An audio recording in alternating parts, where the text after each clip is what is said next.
Assalamualaikum warahmatullahi wabarakatuh. Perkenalkan nama saya Diko Jayanto. Saya dari Teknik Sipil A dengan NIM 5200811020. Saya di sini akan menjelaskan tentang penyebaran dan penyegah COVID-19 pada sekarang.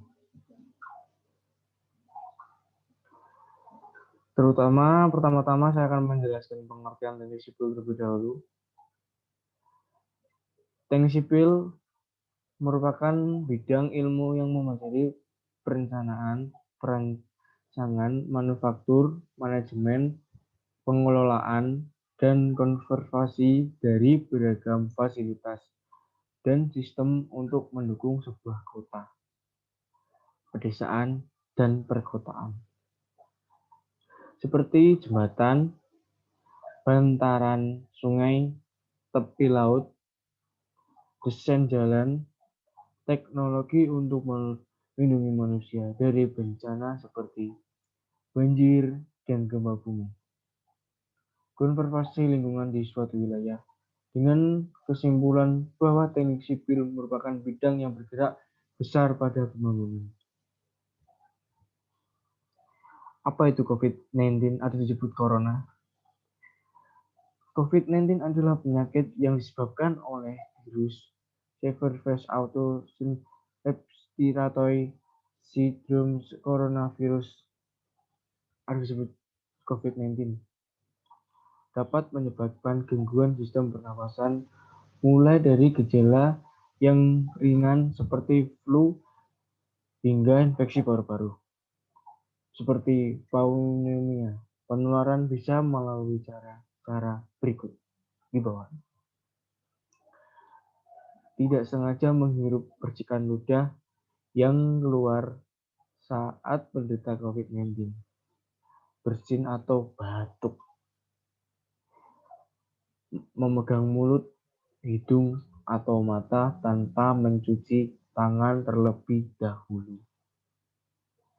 Setelah menyentuh benda yang terkena droplet penderita COVID-19. Cara mencegahnya, bagaimana COVID-19 itu? Terutama satu, jaga jarak minimal 2 meter dari orang yang terkena COVID-19. Keluar rumah jika ada keperluan mendesak. Gunakan masker saat beraktivitas di tempat umum atau keramaian, termasuk saat pergi berbelanja bahan makanan. Dengan rutin mencuci tangan dengan air dan sabun atau hand sanitizer yang mengandung alkohol minimal 60%. Terutama setelah beraktivitas di luar rumah atau di tempat umum. Jangan menyentuh mata, mulut, dan hidung sebelum mencuci tangan. 2. Tingkatkan daya tahan tubuh dengan cara pola hidup sehat. Hindari kontak dengan penderita COVID-19, orang yang dicurigai positif terinfeksi COVID-19, atau orang yang sedang sakit demam, batuk, atau pilek. Tutup mulut dan hidung dengan tisu atau batuk atau bersin.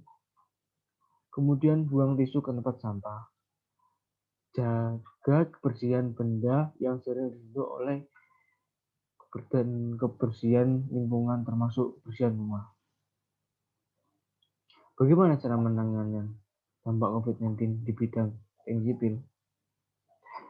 Penanganan COVID-19 di bidang teknik sipil di Indonesia tentunya harus mengacu pada protokol kesehatan yang telah dikeluarkan oleh Kementerian PUPR dan berlaku di proyek konstruksi yang diselenggarakan oleh pemerintah atau pemerintah daerah dan atau BUMN maupun investasi swasta dan gabungan.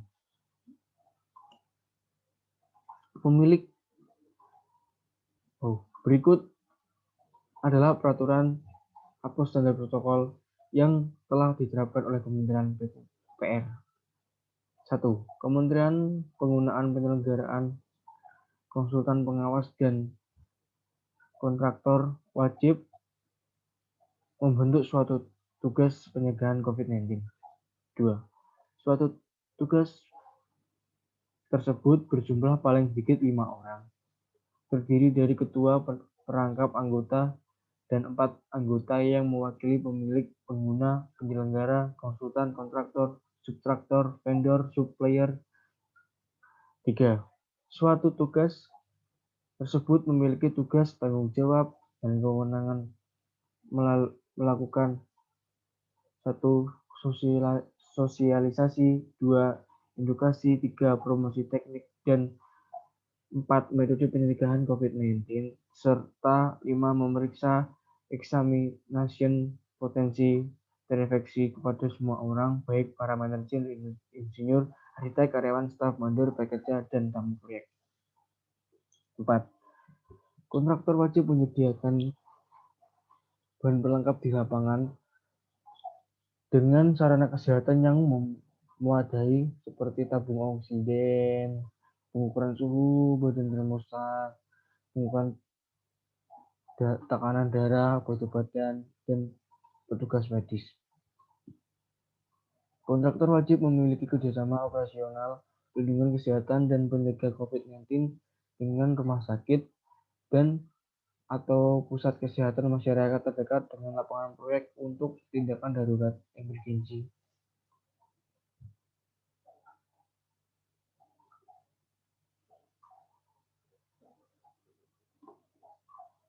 6. Kontraktor wajib menyediakan fasilitas pengukuran suhu badan, termostat, pencuci tangan dengan sabun disikat, hand sanitizer atau tisu, masker di kantor dan lapangan proyek bagi para manajer, insinyur, arsitek, karyawan, atau staf mandor, pekerja, dan proyek.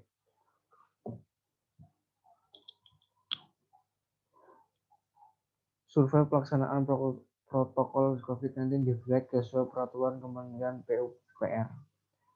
Berikut ini adalah survei lapangan saya di Flag bangunan pekerjaan PT 712 yang berada di daerah Jambu, Kabupaten Batang. Kesimpulan